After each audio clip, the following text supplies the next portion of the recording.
Assalamualaikum warahmatullahi wabarakatuh. Halo Sobat Genre semuanya, gimana nih kabarnya? Semoga lagi baik-baik aja ya.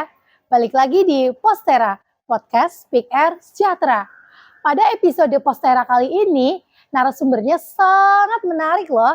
Beliau adalah tokoh pemimpin di Kabupaten Banyumas. Kira-kira siapa ya? Dan tentunya topik obrolan dengan beliau adalah topik yang menarik. Yuk simak dan tonton sampai akhir. Baik Bapak, saya mengucapkan selamat pagi. Selamat pagi. Saya juga mengucapkan terima kasih atas kesediaan Bapak untuk melakukan wawancara pada pagi hari Terima ini. kasih kembali. Sebelumnya saya mohon izin untuk memperkenalkan diri terlebih dahulu. Saya Destriana Chandra, Ketua PIKR Sejahtera SMA Negeri 2 Purwokerto. Ketua PIKR Sejahtera SMA Negeri 2 Purwokerto. Nggih. Kok kayak SMP? Ya udah. Pada kesempatan kali ini saya akan mengajukan beberapa pertanyaan. Yang pertama, bagaimana tanggapan Bapak mengenai masalah kependudukan di Kabupaten Banyumas, kebijakannya, serta prestasi yang telah diraih? Wah, teman-teman ya. Bagaimana masalah kependudukan? Masalah kependudukan di Kabupaten Banyumas ini sebagaimana penduduk Indonesia pada umumnya ini, ya. Sama-sama pada masa sekarang ini kaum milenial, kaum muda ini banyak sekali, ya. Dan nanti menjelang tahun 2030 ini hampir 50% ke atas itu isinya adalah generasi muda. Generasi muda yang produktif, generasi muda yang tenaganya masih kuat, generasi muda yang masih sehat-sehat, tidak mudah terkena COVID, gitu kan. Nah ini kan disebut dengan bonus demografi, itu di Banyumas juga seperti itu. Hanya saja, nah ini ada masalah ini, ya. Masalahnya adalah juga banyak anak muda, ya, yang kawin di bawah umur. Kawin di umur artinya itu di bawah 17 tahun, ada yang 15, ada yang 16. Ini udah mulai banyak, ini juga masalah, ya. Ini juga dari PIKR itu nanti harus bisa membantu pemerintah bagaimana supaya mereka ajak kawin bocah. Kawin bocah itu sudah habis masa depannya, ya. Selesai sudah hidupnya. Cuma tinggal masak, ngerawat anak itu bolak-balik, dari muda sampai tua, bosen itu, ya. Kemudian pertanyaan nomor 3 tadi tentang apa? Kelalainya? Prestasi yang telah diraih, Pak. Prestasi yang telah diraih itu biasalah, itu prestasi itu adalah prestasi tingkat provinsi, tingkat nasional. Stuntingnya juga kita turun banyak, ya. Kemudian masalah forum anak juga kita juara provinsi, tapi bukan itu, ya, bukan itu yang dicari, ya. Yang dicari adalah esensinya pemuda-pemuda itu harus siap menghadapi perubahan, apapun perubahan yang akan terjadi di masa mendatang itu sendiri. Prestasi itu kan cuma kembangan terhadap apa yang kita telah lakukan, istilahnya hanya penghargaan dari provinsi mau tingkat nasional, tapi yang sehakikatnya adalah menyiapkan generasi muda yang bisa problem solver terhadap masalah-masalah yang begitu kompleks, begitu berat, begitu sangat luas alternatif penyelesaiannya, tapi kita harus memilih secara tepat dan cepat itu. Ini yang generasi muda harus siap menghadapi itu semuanya. Terutama adalah dekadensi moral, terutama adalah kemerosotan nilai-nilai istilahnya etika, kemerosotan nilai-nilai agama, kemerosotan nilai-nilai menghargai orang tua, menghargai sesama, suka menolong, suka membantu. Yang muncul adalah kemudian perkembangan daripada teknologi adalah egoisme, sekularisme, mencari menang sendiri, ingin benar sendiri. Ini yang harus dihindari, ini yang harus mulai di squish ya, Mereka harus mulai dibikin mereka mengerti betul bahwa ke depan itu tidak mudah. Karena kita itu kompetitornya sangat kompetitif, yaitu dari pihak-pihak luar, pihak-pihak negara-negara yang tidak sesuai dengan falsafah hidup Pancasila. Ini sebetulnya tidak suka Indonesia ini jaya, tidak suka Indonesia ini maju.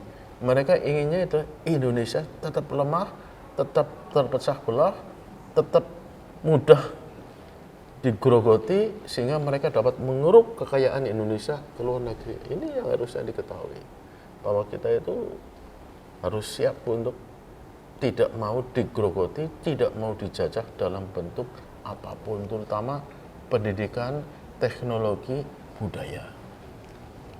Oke. Baik, untuk pertanyaan yang selanjutnya, Isyana gue. bagaimana pesan Bapak untuk generasi muda seperti kami terkait kependudukan juga, Pak? Terkait pendudukan, yang satu adalah kita harus bisa membatasi, ya. Membatasi adalah satu, tidak adanya pernikahan dini. Itu kan mempercepat lahirnya manusia itu, ya. Ya. Jadi nikahlah pada waktu yang tepat, yaitu setelah mengenyam pendidikan sampai minimal semua penduduk Banyumas itulah S1, ya, baru kemudian mencari pekerjaan, berumah tangga. Ini sudah planning pendudukan yang baik ini, ya. Jangan ada pernikahan bocah itu. Yang kedua, kalau sudah berumah tangga, ingin punya anak, maka ada namanya KB. KB itu bukan berarti membatasi anak harus 2 saja, harus 1 saja, harus 3. Tidak harus begitu. Program pemerintah memang secara normal, secara normatif adalah 2 saja. Tapi jauh lebih maknanya adalah disesuaikan dengan kemampuan ekonomi, disesuaikan dengan kesiapan dari rumah tangga itu sendiri. Kalau ekonominya bagus, ya, luar biasa, tidak ada masalah, 3, 4. Tapi kalau ekonominya juga biasa-biasa aja dan sebagainya, malah kurang, ya batasilah 2 atau 1 gitu. Jadi ya program KB harus berhasil. Dan KB itu tidak harus wanita saja. Jangan cuma wanita yang jadi kambing hitam untuk KB. Laki-laki itu ini harusnya KB nih, ya. Ini KB ini. Ya. Masa wanitanya ini KB, ya. Saya bupati yang ber-KB. Saya adalah bupati yang vasektomi. Bupati yang sudah di-KB dan tidak punya anak lagi. Bukan berarti kalau nanti saya kawin itu kemudian menjadi tidak punya anak, bukan. Tapi saya menghargai wanita supaya wanita itu juga sehat. Jangan cuma wanita yang jadi korban perkabian saja. Ana mening. Sudah, Pak. Dah, tek. Baik, nggih. Jenenge siapa? Destriana Chandra, Pak. Kok jenenge bagus teman? Bisa teman jenenge anu sawiyem. Mboten, Rukiah, Pak. Destriana Rukiah. Chandra. Kenapa Anda pakai nama ini Jawa seperti Rukiah? Kurang Rukiah. tahu itu, Pak, dari orang tua Ini saya. berarti sudah ada kemajuan. Nggih. Ini sudah enggak apa-apa. Lebih maju lebih bagus. Baik, terima kasih atas jawaban, kesempatan, dan waktu yang Bapak berikan. Dari saya pribadi, mohon maaf apabila ada perilaku atau perkataan yang kurang berkenan. Cita-citanya jadi apa? Saya cita-citanya menjadi dokter, Dokter insya apa? Allah. Dokter anak, dokter kandungan, Dokter kandungan. Kandungan. Nggih. Kenapa dokter kandungan? Karena melihat dari dokter kandungan yang sekarang itu kebanyakan laki-laki, sehingga ketika mungkin perempuan ingin memeriksakan kandungannya kurang Isin. nyaman, nggih, Pak. Nggih, jadi seperti itu. Oh, gitu. Ya pintar sih itu mencari peluang. Itu namanya pintar mencari peluang. kalau nanti punya apa cita-cita nanti punya suaminya itu apa? Mohon maaf, bagaimana Pak? Pura-pura dong Anda dengar aja. Kalau nanti punya suaminya itu profesinya sebagai apa? Inginnya. Situ ada dokter, itu suaminya apa? Kalau bisa dokter juga tidak apa-apa Pak. Oh dokter juga. Dokter sama dokter nanti meriksa itu. Ya, oke. Selamat ya. Iya Pak. Destriana Chandra. Destriana ya. Semoga situ sukses ya, sehat, tercapai cita-citanya dan bisa menolong sesamanya. Amin. Yang penting itu. Nah, itu dia teman-teman obrolan singkat PKR Sejahtera SMA Negeri 2 Purwokerto dengan Bapak Bupati Banyumas.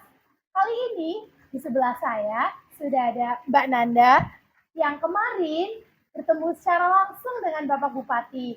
Yuk kita dengar gimana sih kesan-kesannya Mbak Nanda ketemu sama Pak Bupati.